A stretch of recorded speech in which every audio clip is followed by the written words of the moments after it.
Hi guys, आप सबका हमारे यूट्यूब चैनल तस्मेर कैरियर एकेडमी पे स्वागत है। गाइज, आज जो हम आपको डिटेल देने जा रहे हैं वो देने जा रहे हैं Himachal Pradesh high court recruitment 2025 के नोटिफिकेशन के बारे में। हिमाचल प्रदेश हाई कोर्ट ने स्टेनोग्राफर्स की 52 वैकेंसीज के लिए अपना नोटिफिकेशन जारी किया है। अगर आप भी इन वैकेंसीज के लिए अप्लाई करना चाहते हैं तो गाइज ये वीडियो आपके लिए बहुत ज्यादा इंपॉर्टेंट है, क्योंकि इस वीडियो में हमने पूरा डिटेल में बताया कि क्या मिनिमम क्वालिफिकेशन मांगी गई है, क्या आपका सिलेक्शन प्रोसेस रहेगा, लास्ट डेट अप्लाई करने की कब है और ऑनलाइन जाकर के कैसे आपको रजिस्ट्रेशन और फॉर्मेलिटीज पूरी करनी होगी। तो गाइज पूरा वीडियो देखिएगा और साथ ही साथ में हमारे इस यूट्यूब चैनल को सब्सक्राइब कर लें, लाइक करें और ज्यादा से ज्यादा शेयर करें। तो गाइस सबसे पहले बात करते हैं इनकी ऑफिशियल वेबसाइट की। इनकी जो ऑफिशियल वेबसाइट है वो है www.highcourt.hp.gov.in, जहां पर जाकर के आपको रजिस्ट्रेशन और फॉर्मेलिटीज पूरी करनी होगी। रिक्रूटमेंट अथॉरिटी जो रहेगी आपकी हिमाचल प्रदेश हाई कोर्ट ही रहेगी। पोस्ट नेम की अगर बात करें तो ये स्टेनोग्राफर्स की रहेगी आपकी। जेंडर मेल एंड फीमेल, यानी कि man and women both can apply for these vacancies. Total vacancy जो है 52 वैकेंसीज के लिए नोटिफिकेशन जारी किया गया है। जॉब लोकेशन की अगर बात करें तो आपका सिलेक्शन होने के बाद जो है हिमाचल प्रदेश हाई कोर्ट में ही आपकी पोस्टिंग आपको दी जाएगी। अप्लाई मोड की अगर बात करें तो पूरा प्रोसेस जो है ऑनलाइन रहेगा, ऑफलाइन किसी तरह का कोई कम्युनिकेशन या कॉरेस्पॉन्डेंस नहीं किया जाएगा। रजिस्ट्रेशन जो स्टार्ट हो गए हैं वो 16 अप्रैल 2025 से रजिस्ट्रेशन स्टार्ट हो चुके हैं और लास्ट डेट जो है रजिस्ट्रेशन की यानी कि अप्लाई करने की वो 16 मई 2025 है। तो 16 मई 2025 से पहले पहले आपको उनकी ऑफिशियल वेबसाइट पर जाकर के अपना रजिस्ट्रेशन और फॉर्मेलिटीज पूरी कर लेनी है। रिटर्न एग्जाम डेट की अगर बात करें तो इसमें रिटर्न एग्जाम नहीं लिया जाएगा। आपका जो सिलेक्शन प्रोसेस रहेगा वो आपका स्किल टेस्ट बेस्ड पे रहेगा और एडमिट कार्ड, इसमें किसी तरह का एडमिट कार्ड की जरूरत ही नहीं है क्योंकि रिटर्न एग्जाम तो होगा नहीं, तो आपका स्किल बेस्ड टेस्ट रहेगा। एप्लीकेशन फीस की अगर बात करें तो एप्लीकेशन फीस अगर आप जनरल कैटेगरी में आते हैं तो आपके लिए जो एप्लीकेशन फीस रखी गई है वो 347 रुपए 92 पैसे रहेगी। इसमें इंक्लूडिंग आपका जीएसटी रहेगा। और अगर आप SC, ST, OBC, EWS या फिजिकल हैंडीकैप इस कैटेगरी में अगर आप आते हैं तो आपके लिए एप्लीकेशन फीस 197 रुपए 92 पैसे रखी गई है। इसमें भी आपका जीएसटी इंक्लूड रहेगा। पेमेंट मोड आपका जो है, पेमेंट मोड की बात करें तो at the time of registration जो आपका जो पेमेंट गेटवे होगा इनकी वेबसाइट पे, उसके थ्रू जो है आपको अपनी एप्लीकेशन फीस जो है अपनी कैटेगरी के अकॉर्डिंग डिपॉजिट करनी होगी। अब नेक्स्ट बात करते हैं कि एलिजिबिलिटी क्राइटेरिया क्या मांगा गया है, यानी कि क्या मिनिमम एजुकेशनल क्वालिफिकेशन मांगी गई है। तो क्वालिफिकेशन की अगर बात करें तो bachelor degree in any discipline from recognised board और इंस्टीट्यूशन से, यानी कि आपके पास जो है बैचलर डिग्री होनी चाहिए, आपने अपना ग्रेजुएशन पूरा कर रखा हो, प्लस आपका जो है स्टेनो और टाइपिंग आपको हिंदी और इंग्लिश की आती हो। तो ये आपका क्वालिफिकेशन क्राइटेरिया रखा गया है। एज लिमिट की अगर बात करें तो मिनिमम 18 साल और मैक्सिमम 45 साल रखी गई है, यानी कि 18 और 45 के बीच में अगर आपकी एज है तो आप इन वैकेंसीज के लिए अप्लाई कर सकते हैं। एज रिलैक्सेशन की अगर बात करें तो as per government rules and regulation जो आपके रिजर्व कैटेगरीज वाले हैं जैसे SC, ST, OBC वगैरह को, तो उनको जो है एज रिलैक्सेशन जो गवर्नमेंट नॉर्म्स के हिसाब से वो प्रॉपर आपको दिया जाएगा। अब नेक्स्ट बात करते हैं कि आपका सिलेक्शन प्रोसेस क्या रहेगा। तो सिलेक्शन प्रोसेस की अगर बात करें तो इसमें आपका स्किल टेस्ट होगा। स्किल टेस्ट में यानी कि स्टेनोग्राफी, यानी कि स्टेनो, तो आपका स्टेनोग्राफर की आपकी पोस्ट है तो स्टेनोग्राफी का आपका टेस्ट होगा, प्लस आपका हिंदी इंग्लिश टाइपिंग का टेस्ट होगा। स्टेनोग्राफी हिंदी इंग्लिश दोनों आपका जो है स्किल टेस्ट आपका लिया जाएगा। जो स्किल टेस्ट क्वालिफाई कर लेंगे उसके बाद जो है नेक्स्ट स्टेज आएगी आपकी डॉक्यूमेंट्स वेरिफिकेशन की, यानी कि at the time of registration जो आपने अपने सारे डॉक्यूमेंट्स अपलोड किया वो सारे डॉक्यूमेंट जो है आपको जो है ओरिजिनल चेक किए जाएंगे, वेरीफाई किए जाएंगे और लास्ट स्टेज जो होगी मेडिकल एग्जामिनेशन की होगी, यानी कि जिस पोस्ट के लिए आपने अप्लाई किया उसके लिए देखा जाएगा कि आप फिजिकली और मेंटली पूरी तरीके से फिट हैं या नहीं है। तो ये आपका जो है 3 स्टेजेस रहेंगे जो आपको जो है क्वालिफाई करनी होगी। अब बात करते हैं आपकी फाइनल मेरिट लिस्ट किस बेसिस पे बनेगी। तो फाइनल मेरिट लिस्ट आपकी जो है, जो आपका स्किल टेस्ट है वो आपको जो है क्वालिफाई करना होगा, उस बेसिस पे बनेगी। जॉब टाइप की अगर हम बात करें, जो ये आपकी टोटल वैकेंसीज हैं इसमें से कुछ वैकेंसीज जो है आपकी कॉन्टेक्चुअल बेसिस पे है और कुछ वैकेंसी जो है वो आपकी परमानेंट है, यानी कि रेगुलर और आपका कॉन्टेक्चुअल बेसिस दोनों तरह की, दोनों टाइप की जॉब्स हैं।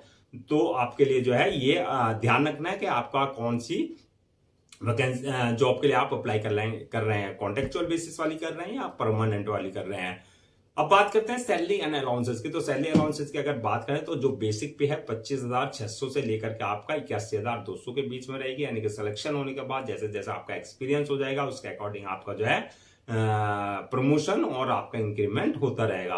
अलाउंसेस की अगर बात करें, जैसे आपकी परमानेंट वाली जो रेगुलर जॉब्स रहेंगी उस पर जो आपका जो अलाउंसेस है या अदर्स बेनिफिट्स हैं वो आपको एज पर नॉर्म्स प्रॉपर दिए जाएंगे।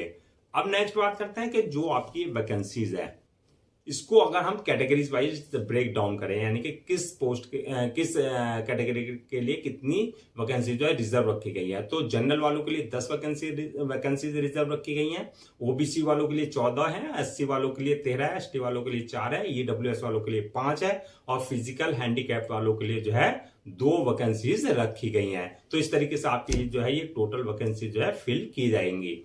अब नेक्स्ट बात करते हैं कि अप्लाई करने से पहले क्या क्या आपको सारे डॉक्यूमेंट्स जो अपने रेडी रखना है। तो डॉक्यूमेंट्स की अगर बात करें, जो आपके एकेडमिक सर्टिफिकेट है, जैसे आपकी 10th की मार्कशीट, 12th की मार्कशीट, उसका सर्टिफिकेट, प्लस आपका जो है ग्रेजुएशन यानी कि आपकी जो बैचलर डिग्री है उसका, चाहे आपने वो जो है सेमेस्टर वाइज किया है चाहे वो ईयर वाइज किया है, वो सारे डॉक्यूमेंट जो आपके जो है स्कैन कॉपी करा करके आपको पहले से रखना है। इसके अलावा जो आपका एक्सपीरियंस सर्टिफिकेट, अगर आपके पास किसी तरह का कोई एक्सपीरियंस सर्टिफिकेट है तो आपके पास कंसर्न अथॉरिटी और डिपार्टमेंट से जो है एक्सपीरियंस सर्टिफिकेट होना चाहिए। इसके अलावा जो आपका बर्थ सर्टिफिकेट यानी कि 10th की मार्कशीट में अगर आपका डेट ऑफ बर्थ अगर मेंशन नहीं है तो बर्थ सर्टिफिकेट आपके पास कंसर्न अथॉरिटी से होना चाहिए।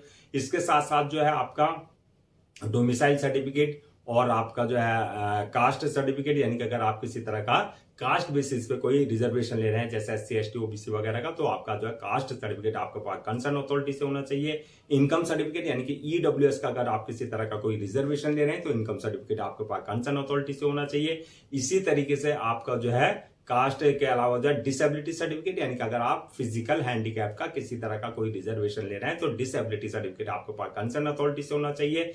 इसके साथ साथ जो ID proof, address proof, passport size photo, signature वगैरह, ये सारे डॉक्यूमेंट जो आपको पहले से रेडी रखना है। अब नेक्स्ट बात करते हैं कि अप्लाई करने का क्या प्रोसीजर रहेगा। तो जैसा कि हमने स्टार्टिंग में बताया था, पूरा प्रोसेस आपका ऑनलाइन रहेगा, ऑफलाइन किसी तरह का कोई कम्युनिकेशन या कॉरेस्पॉन्डेंस नहीं किया जाएगा। ऑनलाइन अप्लाई करने के लिए सबसे पहले आपको उनकी ऑफिशियल वेबसाइट www.highcourt.hp.gov.in पर विजिट करना है। जब आप वहां विजिट करेंगे, होम पेज पर पहुंचेंगे, रिक्रूटमेंट वाले सेक्शन पर आपको क्लिक करना है। जब वहां आप जाएंगे तो वहां पर आपको लिंक मिलेगा स्टेनोग्राफर ग्रेड 3 2025 का लिंक, वहां आपको क्लिक करना है।